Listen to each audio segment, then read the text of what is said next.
आज की कक्षा में हम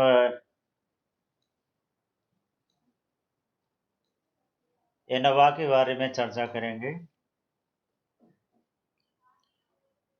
और एनोवा में भी हमारा चर्चा का मुख्य केंद्र बिंदु वन वे इंडिपेंडेंट एनोवा रहेगा।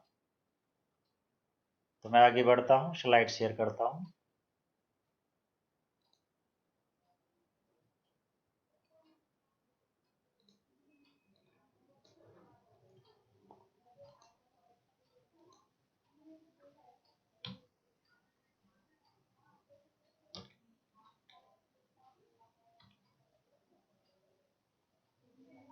यस मित्रों, इससे पहले हमने नॉन पैरामेट्रिक टेस्ट के अंतर्गत फ्राइडमैन और क्रुस्कल वालिस की बात करी और हमने आपको ये बताया था कि जब क्रुस्कल वालिस टेस्ट की स्थिति है और हमारी डेटा इंटरवल या रेशियो स्केल में है, ऐसी स्थिति में हमें क्रुस्कल वालिस के जगह पे एनोवा लगाना चाहिए। एनोवा का फुल फॉर्म होता है एनालिसिस ऑफ वेरिएंस और एनोवा के कई मॉडल है, वेरिएशन है और ये एनोवा के जो वेरिएशंस है उसको हम मुख्य रूप से दो भाग में डिवाइड कर सकते हैं। ANOVA to be used for the analysis of data in case of related research design and unrelated research design. तो आज मैं जो वन वे एनोवा की बात आपसे कर रहा हूँ वो इंडिपेंडेंट एनोवा है। इंडिपेंडेंट एनोवा का मतलब है कि वो एनोवा का वेरिएशन जो अनरिलेटेड डिजाइन में आंकड़ाओं के विश्लेषण के लिए प्रयुक्त किया जाता हो। दोस्तों, इंडिपेंडेंट एनोवा के अवधारणा, कैलकुलेशन और एप्लीकेशन को स्पष्ट करने के लिए हम एक उदाहरण ले लेते हैं। और इंडिपेंडेंट एनोवा का मतलब यह है कि हमारे पास कम से कम 3 इंडिपेंडेंट ग्रुप्स हैं और 3 इंडिपेंडेंट डेटा सेट्स हैं और जिसको हम चेक करना चाहते हैं कि उनके बीच में सार्थक अंतर है या नहीं है। और सार्थक अंतर चेक करने के लिए हमें तीनों जो डेटा सेट्स हैं उनके बीच के वेरिएंस को चेक कर कंपेयर करना पड़ेगा और ओवरऑल वेरिएंस को कंप्यूट करने के बाद फिर हम उसको इरेर वेरिएंस के साथ कंपेयर करेंगे, उसके साथ रेशियो निकालेंगे और उससे हमें ये पता चलेगा कि 3 ग्रुप्स के बीच में, 3 डेटा सेट्स के बीच में जो वेरिएंस है, अंतर है, वो सार्थक है या नहीं है। तो यहाँ पे 3 कंडीशंस हैं, 3 कंडीशंस जो हमारा यहाँ पे रिसर्च केस है उसमें हम जो प्रेजेंटेशन रेट है उसको अनाश्रित चर के रूप में प्रयोग कर रहे हैं। The rate of presentation is treated as the independent variable और जो रिकॉल स्कोर है, रिकॉल स्कोर को हमने डिपेंडेंट वेरिएबल के रूप में ट्रीट किया है।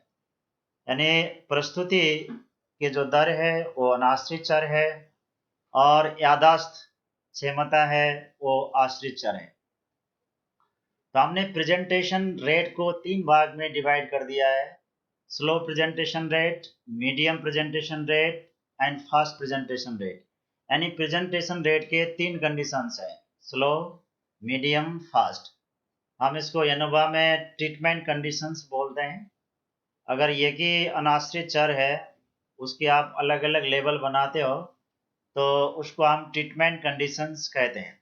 The presentation rate is the independent variable and it has been divided into 3 treatment conditions, namely slow presentation rate, medium presentation rate and the fast presentation rate. तो यहाँ पे 3 ग्रुप हो गए। तो ये 3 ग्रुप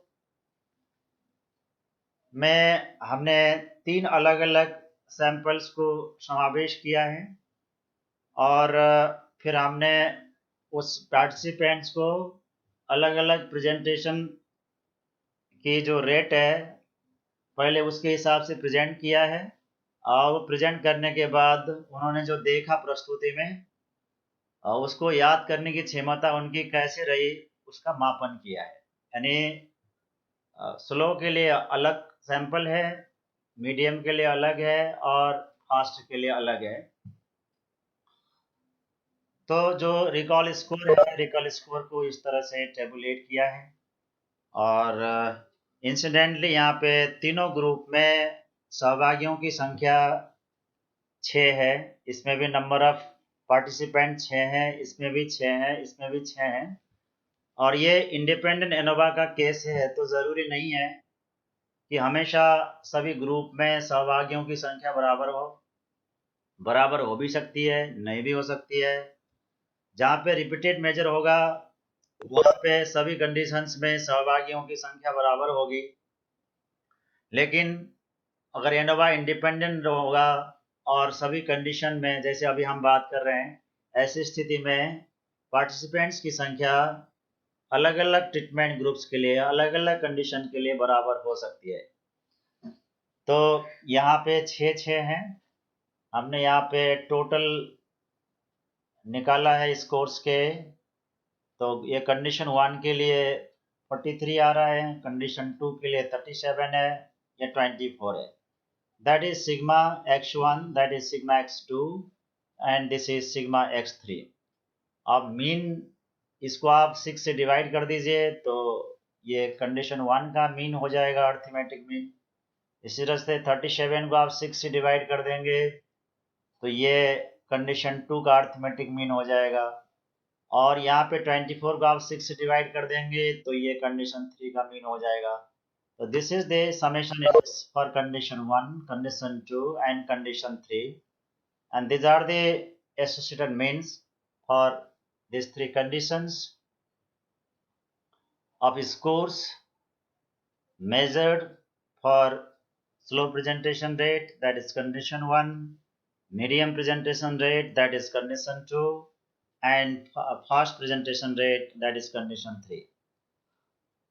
अब जो एनोवा में हम वैल्यू निकालते हैं, जैसे टी के केस में हम टी वैल्यू निकालते हैं, क्रुस्कल वालिस में हम एच वैल्यू निकालते हैं, ट्राइबेट में हम काई स्क्वायर आर निकालते हैं। उसी तरह से एनोवा में जो हम वैल्यू निकालते हैं हम उसको एफ वैल्यू कहते हैं।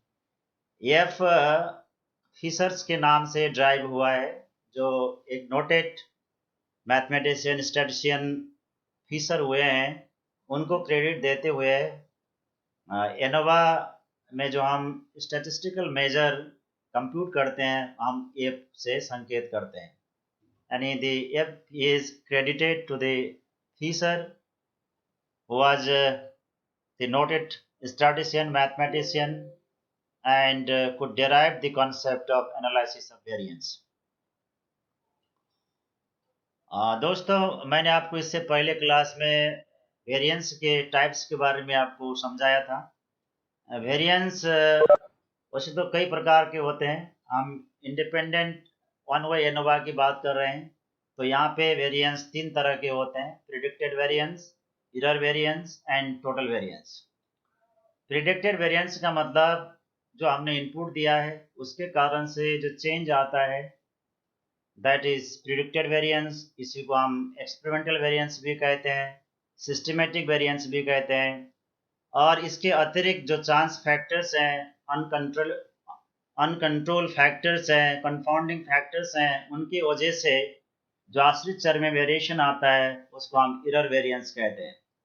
और एरर वेरिएंस और प्रिडिक्टेड वेरिएंस को जोड़ने पे जो टोटल सम आता है, दैट इज टोटल वेरिएंस। यानी टोटल वेरिएंस में be partition into 2 variance, namely predicted variance and the error variance. Let's go ahead, आगे जाते हैं। अब ये वेरिएंस को कैसे कंप्यूट करना है, एनोवा का ये सबसे महत्वपूर्ण पॉइंट है। हमारे केस में वेरिएंस के 3 टाइप्स हो गए, और 3 अलग अलग वेरिएंस को कैसे कंप्यूट करना है। और एक चीज आपको यहाँ पे याद रखना होगा कि तीनों वेरिएंस को आपको अलग अलग टीडीएस कैलकुलेशन करके कंप्यूट करने की जरूरत नहीं है। आप तीन में से दो निकाल दीजिए तो तीसरा निकल जाता है, क्योंकि total variance is equal to between group variance plus error variance. शब्द से कंफ्यूज मत होना। Between group variance, systematic variance, predicted variance, experimental variance, ये सारे के सारे एक ही कॉन्सेप्ट के अलग अलग नाम है। तो एरर वेरिएंस और टोटल वेरिएंस दो आपको पता है तो आप प्रिडिक्टेड वेरिएंस या बिटवीन ग्रुप वेरिएंस निकाल सकते हैं। अगर आपको बिटवीन ग्रुप वेरिएंस है पता है और टोटल वेरिएंस पता है तो आप एरर वेरिएंस भी निकाल सकते हैं। अगर एरर और बिटवीन ग्रुप वेरिएंस पता है तो आप टोटल निकाल सकते हैं, because there is a equation total variance is equal to predicted variance plus error variance. अब हम आगे जाते हैं कि यहाँ पे जो वेरिएंस है हम कैसे कैलकुलेट करें। तो दोस्तों यहाँ स्टेप 1 में देख लीजिए, सिग्मा टी स्क्वायर का मतलब है sum of square totals for each condition. Sum of square totals यानी पहले ग्रुप के लिए जो सिग्मा एक्स है, सिग्मा x1 है, दैट इज 43, और कंडीशन 2 के लिए 37 है, और कंडीशन 3 के लिए 24 है। तो ये सभी स्कोर्स के टोटल को हम स्क्वायर करके जोड़ देंगे तो that is sigma T square. N का मतलब होता है नंबर ऑफ पार्टिसिपेंट्स इन इस condition, and the capital N stands for total number of scores, यानी तीनों ग्रुप में मिला के टोटल जितने सहभागी हैं that is the capital N, and sigma X whole square is equal to grand total square, यानी तीनों कंडीशन के इंडिविजुअल स्कोर को स्क्वायर करना है। Sigma x grand total square, total अलग अलग कंडीशन के सभी स्कोर्स को जोड़ना है, यानी 6 स्कोर कंडीशन 1 में है, 6 कंडीशन 2 में है, 6 कंडीशन 3 में है, और टोटल जो निकालने के बाद सिग्मा एक्स को आपको स्क्वायर कर देना है, तो that is sigma X whole square. और उसको हम total number of participants in condition 1, condition 2 and condition 3 से भाग दे देते हैं, तो उसको हम बोलते हैं constant to be subtracted from all sum of squares. इस बात को आप नोट कर लीजिए, sigma X whole squared by N, this is called the constant term, and that should be subtracted to compute the between group variance and error variance in subsequent steps. And sigma x squared that stands for, हम एक एक हर एक group में प्रत्येक score को square करें और तीनों ग्रुप के स्क्वायर्ड स्कोर को जोड़ दें, तो that is sigma X square. तो दोस्तों सबसे पहले हम यहाँ पे आकलन कर रहे हैं बिटवीन ग्रुप वेरिएंस को। बिटवीन ग्रुप वेरिएंस का मतलब होता है प्रेडिक्टेड वेरिएंस, जो मैंने आपको बार बार पहले बता दिया है। तो बिटवीन ग्रुप वेरिएंस निकालने की फॉर्मूला है sigma T squared by N minus sigma X whole squared by N, ये आपको याद करना होगा। अब sigma T square by N, this is the term, actually ये 3 कंडीशन के लिए अलग अलग होगा। अगर आप ये अलग अलग करके सरल करके आप समझना चाहे तो 43 whole squared by 6, 37 whole squared by 6 plus 24 whole squared by 6 होगा। अगर आप तीनों के एलसीएम लेंगे तो ये ऐसा बन जाएगा। And sigma X square by N that is constant term, इसको हमने यहाँ पे निकाला हुआ है। Sigma X square means 104 whole square by N, N मतलब तीनों ग्रुप में सहभागियों की जो कुल संख्या है वो 18 है, तो इस तरह से ये आती है 600.89। So I have directly substituted the value hereby, and in this way the final value of the between group variance, the predicted variance comes to be 31.44। ये आपका between group variance आ गया। अब हम आगे निकालते हैं टोटल वेरिएंस। टोटल वेरिएंस निकालने का फॉर्मूला है sigma X whole squared by sigma X whole square, this is again ये कांस्टेंट टर्म है, तो आप सिग्मा एक्स स्क्वायर मीन्स सभी कंडीशन के स्कोर्स को आप अलग अलग से स्क्वायर करें और सबको जोड़ दें, that is sigma X square. And we did same thing here, हमने वही किया यहाँ पे, और ये कांस्टेंट टर्म में हमने पहले आकलन कर लिया है, तो 63.11। तो इस तरह से आपने बिटवीन ग्रुप वेरिएंस को और टोटल वेरिएंस को कंप्यूट कर लिया। अब टोटल वेरिएंस से आप बिटवीन ग्रुप वेरिएंस को घटा दीजिए, टोटल वेरिएंस से बिटवीन ग्रुप वेरिएंस को हटा दीजिए, तो दैट इज एरर वेरिएंस। यानी जो टोटल विचलन आया हुआ है उसमें से आपके जो इनपुट की वजह से आने वाले वेरिएंस आप घटा दीजिए, तो बाकी जो वेरिएंस बचेगा वो वेरिएंस अन्य एरर फैक्टर्स के कारण, इररिलेवेंट चांस फैक्टर्स के कारण होने वाला वेरिएंस होगा। अब यहाँ पे डिग्री ऑफ फ्रीडम दो तरह की होती है, एक को हम बोलते हैं between group degree of freedom, दूसरा हमको बोलते हैं with in group degree of freedom. दूसरे शब्द में DF degree of freedom for between group variance, इसकी फॉर्मूला होती है नंबर ऑफ कंडीशंस -1। तो यहाँ पे नंबर ऑफ कंडीशंस 3 है, हमारे पास 3 कंडीशन है, condition 1, condition 2 and condition 3। It will be 3 - 1, तो ये 2 हो गया। टोटल वेरिएंस यानी the degree of freedom for total variance is equal to total number of participants -1, and you are having 18 participants at a total. 18 - 1 is equal to 17. And the same way as we computed the error variance, the procedure of computing error variance is exactly same. The degree of freedom for error variance is equal to degree of freedom for total variance minus degree of freedom for between group variance. The DF for total variance is equal to 17 and the DF for predicted variance is equal to 2. 17 minus 2, it comes to be 15. तो अब आपने जो variance निकाला था उस variance को आप उनसे संबंधित डिग्री ऑफ फ्रीडम से डिवाइड कर देते हैं, तो that will be mean sum of variance, और हमें आगे यही करना है। Look at here, divide each sum of square by df to obtain mean sum square। यहाँ पे ss का मतलब होता है sum of squares और ms का मतलब होता है mean sum of squares। यानी जो वेरिएंस है, वेरिएंस को हम उसके डिग्री ऑफ फ्रीडम से डिवाइड कर देते हैं, तो जो आता है वैल्यू उसको हम बोलते हैं mean sum of squares। and that's why the mean sum squares for between group variance is equal to sum of squares for between variance by degree of freedom for between variance, that is equal to 31.44 by 2, it comes around 15.72।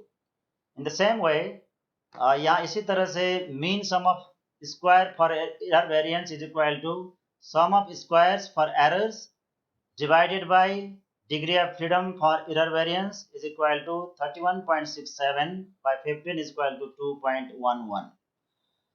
अब जो ANOVA में F value निकालने की fundamental formula है जो ANOVA में हर जगह लागू होगा, और एनोवा के कई वेरिएशन है। आई थिंक स्टैटिस्टिक्स में डेटा एनालिसिस के लिए सबसे ज्यादा वेरिएशन एनोवा का है, and ANOVA is the robust tool statistical measure to analyze the data especially under parametric test।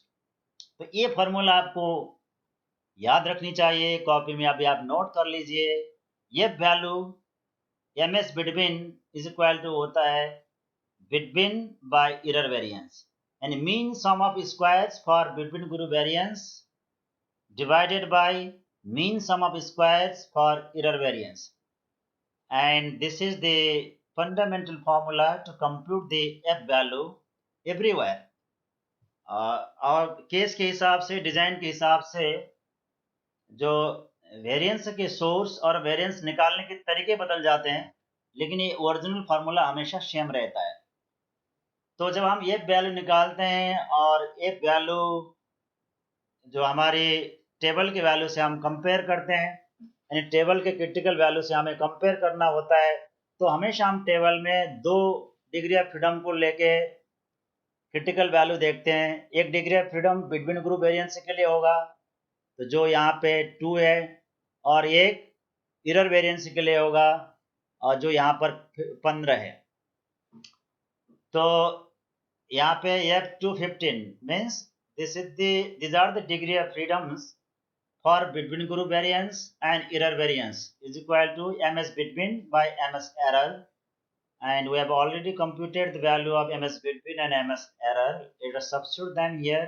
15.72 by 2.1 and the f value comes to be 7.45. तो इस तरह से जब हम f वैल्यू निकाल लेते हैं, इसके बाद हमारा अगला काम है टेबल को देखना और जो क्रिटिकल वैल्यू के साथ ये कंप्यूटेड वैल्यू को कंपेयर करना और इस निर्णय तक पहुंचना कि हमने जो यहाँ पे वैल्यू कंप्यूट किया है that is 7.45 for degree of freedom 2 and 15, वो क्रिटिकल वैल्यू से ज़्यादा है या कम है या बराबर है। तो जैसे हमने टी टेस्ट के केस में पढ़ा, हमारी जो कंप्यूटेड वैल्यू है टेबल के वैल्यू से बराबर या अधिक हो तो नॉल हाइपोथेसिस रिजेक्ट होगा। अगर हमारी कंप्यूटेड या वैल्यू टेबल के वैल्यू से कम होगी तो नॉल हाइपोथेसिस एक्सेप्ट नहीं होगा। तो यहाँ भी वही कॉन्सेप्ट है, for the rejection of null hypothesis and to reach the statistical conclusion. और हम टेबल को देख लेते हैं, ये बात मैंने आपके साथ डिस्कस कर ली। Let's come to the here.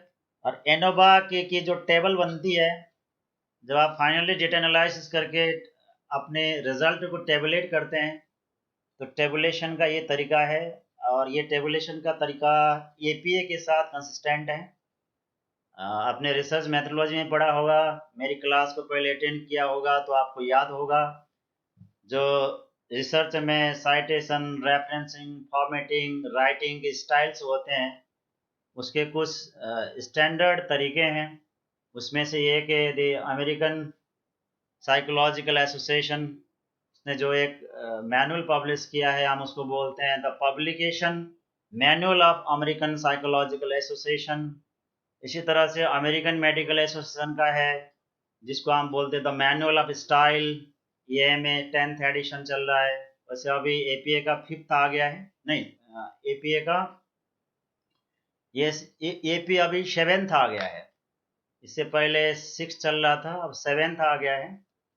तो 7th और 6th में जो मैनुअल है दोनों में फंडामेंटल अंतर है साइटेशन और रेफरेंसिंग में। तो आप लोग पीएचडी स्टूडेंट्स हैं, आपको सिनॉप्सिस बनानी है और प्रपोजल ड्राफ्ट करनी है, पेपर राइट करना है, तो आपको एपीए 6th एडिशन और 7th एडिशन में क्या फ़र्क है वो चीज़ पढ़ लेना चाहिए, वो मेरा विषय नहीं है अभी। तो ये एनोवा का टेबल है। Basically this is the AP style table to report the result of independent one way ANOVA, right. तो source of variance here we are having 3 source of variance। क्या प्रिडिक्टेड वेरिएंस, प्रिडिक्टेड वेरिएंस यानी जो हमने input दिया है, जो हमने अनाश्रित चर यहाँ पे इनपुट के रूप में दिया है उसके प्रभाव से पैदा होने वाला वेरिएंस। एरर वेरिएंस यानी चांस फैक्टर के कारण पैदा होने वाला वेरिएंस। टोटल यानी ये दोनों को जोड़ने पे जो आता है दैट इज टोटल। अब ये दोनों सम ऑफ स्क्वायर्स को आप जोड़ दीजिए तो 63.11 होगा। तो डिग्री ऑफ फ्रीडम हमें तीनों केस के लिए रिपोर्ट करना होता है। Again mean sum of squares, जब हम इसको डिग्री ऑफ फ्रीडम से डिवाइड कर देते हैं and that becomes the mean sum of squares.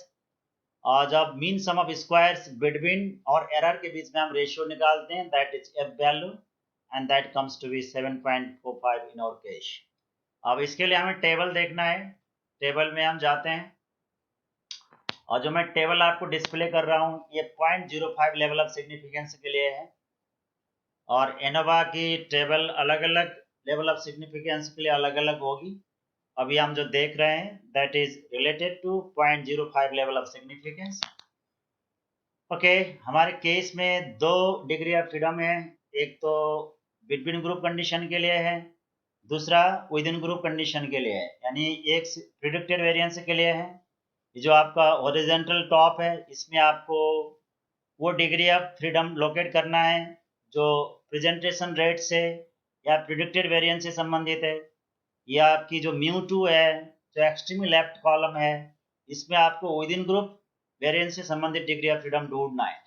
तो हमारे केस में जो between group degree of freedom है दैट इज 2, और जो हमारी विद इन ग्रुप है 15 है। तो 2 और 15, 2 से आप हॉरिजेंटली राइट आ जाइए और 2 से आप वर्टिकली डाउन आ जाइए। ये दोनों लाइन यहाँ पे इंटरसेक्ट होंगे 3.68। तो इस तरह से 0.05 लेवल ऑफ सिग्निफिकेंस और डिग्री ऑफ फ्रीडम 2 एंड 15 के लिए ये की क्रिटिकल वैल्यू 3.68 है, जो हमारी कंप्यूटर वैल्यू से कम है। इसीलिए यहाँ पे नॉल हाइपोथेसिस रिजेक्ट होती है। जो नॉल हाइपोथेसिस ये कहती है कि जो 3 हमारी अलग अलग प्रेजेंटेशन रेट है, स्लो, मीडियम और फास्ट, उनका रिकल स्कोर में कोई प्रभाव नहीं पड़ता। यानी तीनों कंडीशन में रिकल स्कोर्स में कोई सार्थक अंतर नहीं है। ये नॉल हाइपोथेसिस की भाषा है। यहाँ पे ये निरस्त होती है और इसकी वैकल्पिक परिकल्पना सत्यापित होती है। यानी वैकल्पिक परिकल्पना क्या है? 3 जो अलग अलग प्रेजेंटेशन के रेट है, स्लो, मीडियम और फास्ट, उनका जो रिकॉल स्कोर है उसमें अलग अलग प्रभाव होगा। ये बातें सिद्ध होती है। ठीक है। और ये जो एफ वैल्यू को अगर आप 0.01 लेवल ऑफ सिग्निफिकेंस में टी वैल्यू के साथ कंपेयर करना चाहते हैं तो उसके लिए है, यहाँ भी चेक कर लेते हैं। हमारा between group degree of freedom 2 है और 15 है, तो यहाँ पे दैट इज 6.36। तो यहाँ पे क्रिटिकल वैल्यू 6.36 है। हमारे केस में कितना था? That is 7.45। तो हमने जो यहाँ पे वैल्यू कंप्यूट किया है 7.45, 0.01 लेवल ऑफ सिग्निफिकेंस में भी सिग्निफिकेंट है। इट मीन्स यहाँ पे हम जो हमारी शून्य परिकल्पना है उसको 0.01 लेवल ऑफ सिग्निफिकेंस में भी निरस्त कर सकते हैं। ठीक है। तो मेरे पास यहाँ 2 ही टेबल है, इससे कम में भी हम जा सकते हैं। लेवल ऑफ सिग्निफिकेंस 0.05 से ज़्यादा नहीं होना चाहिए, दैट इज स्टैटिस्टिकल कन्वेंशन, और उससे जितना भी कम हो सकता है। तो हमने 0.05 में देख ली, 0.01 में देख ली। और जब हम स्टैटिस्टिकल कंप्यूटर सॉफ्टवेयर यूज करेंगे डेटा एनालिसिस के लिए, तो वहाँ पे हमें टेबल भी देखने की ज़रूरत नहीं होती है। अपने आप सॉफ्टवेयर बाय डिफ़ॉल्ट दे देता है कि किस लेवल पे सिग्निफिकेंट है वैल्यू, और उसके हिसाब से हम कंक्लूजन ड्राइव कर सकते हैं कि शून्य की परिकल्पना निरस्त हो रही है या नहीं हो रही है। तो यहाँ पे शून्य परिकल्पना निरस्त हो जाती है। And just you look at here, यहाँ पे वैल्यू कम हो रही थी तो हमने 0.01 में भी देख लिया, 0.01 में भी कम हो गई। The calculated value of F 7.45 is greater than the critical value of 6.36 in table G for degree of freedom 2 and 15 at level of significance 0.01. That's why null hypothesis is rejected at 0.01 level of significance, thereby proving the research hypothesis. There is significant difference between recall scores under condition 1, 2 and 3. There are differences between the means for the 3 conditions with different presentation rates. The result supports the research hypothesis that presentation rates of words list would have an effect on recall scores, with the fewest words recalled for the first presentation rate in condition 3. That is the language of the conclusion, what you have to write yourself. दोस्तों, यहाँ पे एक बात note करने योग्य है कि one way ANOVA आपको ये बता देती है कि ओवरऑल ग्रुप्स के बीच में सिग्निफिकेंट डिफरेंस है या नहीं है, लेकिन एनोवा ये कुछ नहीं बताता कि कौन से ग्रुप में ज़्यादा अंतर है, कौन से ग्रुप के बीच में ज़्यादा अंतर है। यानी जैसे कंडीशन 1, कंडीशन 2, कंडीशन 3 में से ओवरऑल में सिग्निफिकेंट डिफरेंस तो है, लेकिन कौन सी 2 कंडीशन में ज़्यादा अंतर है, ये बातें हमें एनोवा नहीं बताता। उसके लिए हमें फिर अलग से कैलकुलेशन करना होता है, जिसको हम रिसर्च की भाषा में बोलते हैं post hoc comparison. I hope आप सब लोग जुड़े ही होंगे। लेट मी चेक कितने बच्चे जुड़े हैं।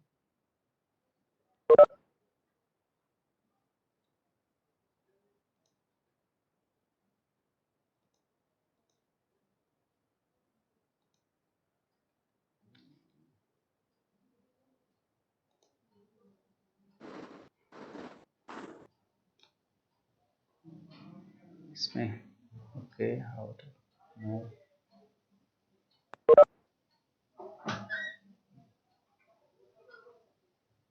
ओके। तो to know the trend of the effects you have to compute the post hoc comparison। Research के बाद हम इसको ट्रेंड कहते हैं, मैंने इससे पहले भी आपको बताया था। तो दोस्तों ये तो था one way independent ANOVA. One way independent ANOVA मतलब जहां पे इंडिपेंडेंट वेरिएबल एक है, जिसके लेवल्स तीन या तीन से अधिक है, और डिपेंडेंट वेरिएबल भी एक है। और हमारी डेटा सेट्स अगर मान लीजिए एक ही पार्टिसिपेंट्स के ग्रुप से अगर आया है, जैसे यहाँ पे तीन कंडीशन थे, फास्ट, मीडियम, स्लो। अगर तीनों कंडीशन में से एक ही पार्टिसिपेंट्स के ग्रुप गुजरता है तो हम उसको रिलेटेड वन वे एनोवा कहते हैं। इससे पहले 18 पार्टिसिपेंट्स थे, कंडीशन 1, कंडीशन 2, कंडीशन 3 के लिए अलग अलग थे, लेकिन रिलेटेड में केवल वही होंगे, यानी 6 यानी the 6 participants are supposed to go through all 3 treatment conditions of the independent variable. I mean the 6 participants will go through slow, medium and fast presentation rate.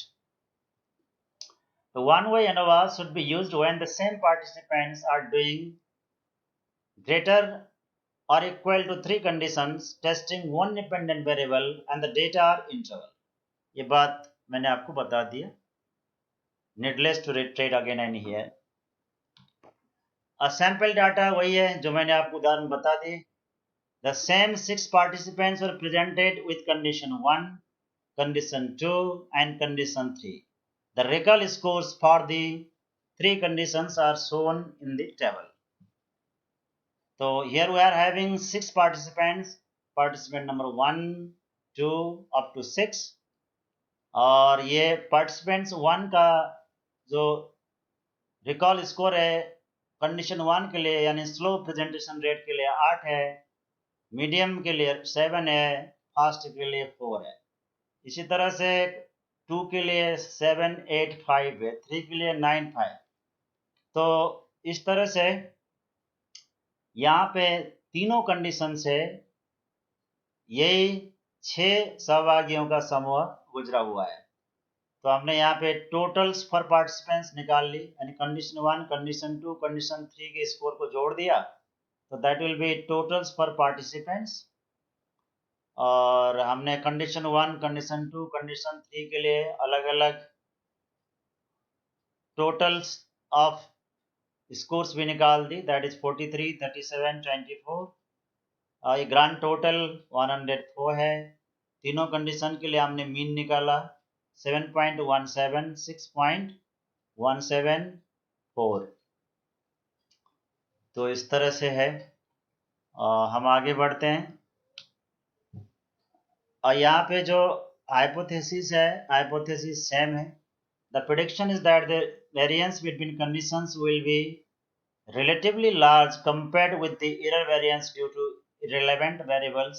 ANOVA हमेशा बिटवीन गुरु वेरिएंस को error variance के साथ compare करता है।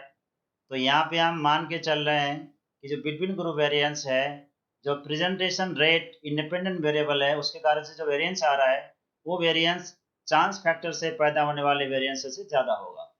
If there are random differences between conditions as stated by the null hypothesis, the variance due to the predicted difference between conditions will be small with to error variance.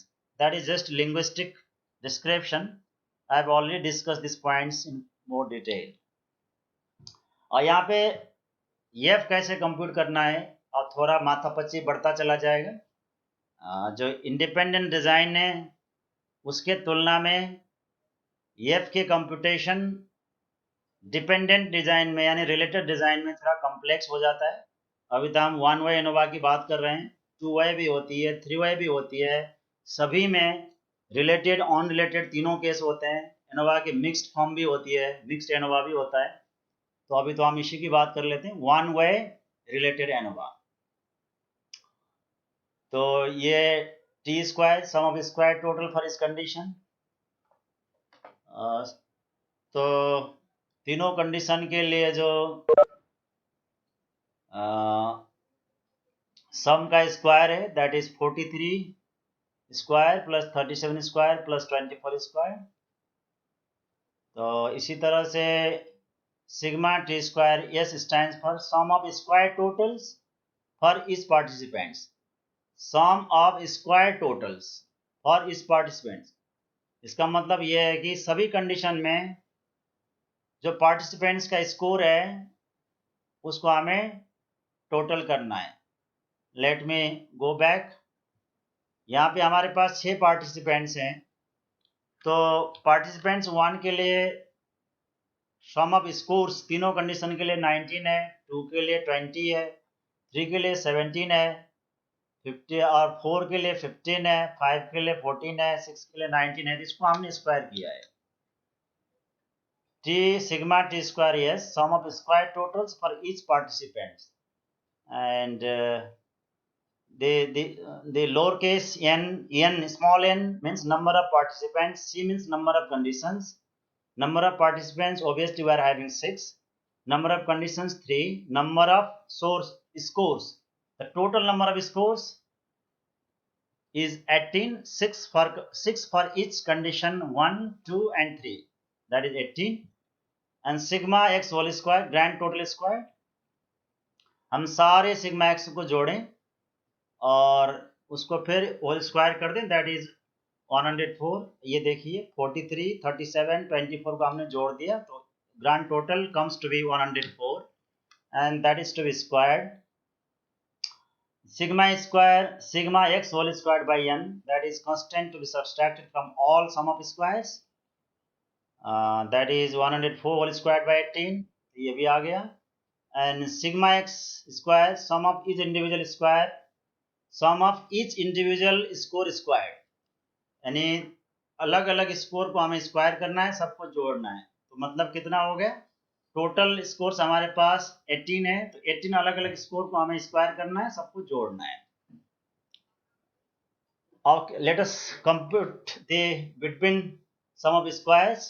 यहाँ पे predicted variance निकालने की formula है sigma T square by N minus sigma X whole square by N.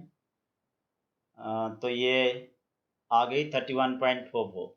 इसी तरह से calculate subject, और यहाँ पे आप कंफ्यूज मत होना, ये एरर वेरिएंस है, इसको हम विद इन ग्रुप वेरिएंस भी बोलते हैं और इसको हम दूसरे शब्द में विद इन सब्जेक्ट वेरिएंस भी कहते हैं।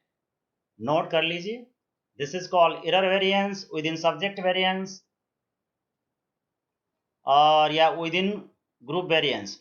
इसका मतलब ये है, हम ये मान रहे हैं कि जो यहाँ पे एरर आ रहा है उस एरर में जो लोगों के बीच में प्रत्येक व्यक्ति में जो मौलिक अंतर है उनके वजह से जो वेरिएंस डेवलप हो रहा है वो एरर है।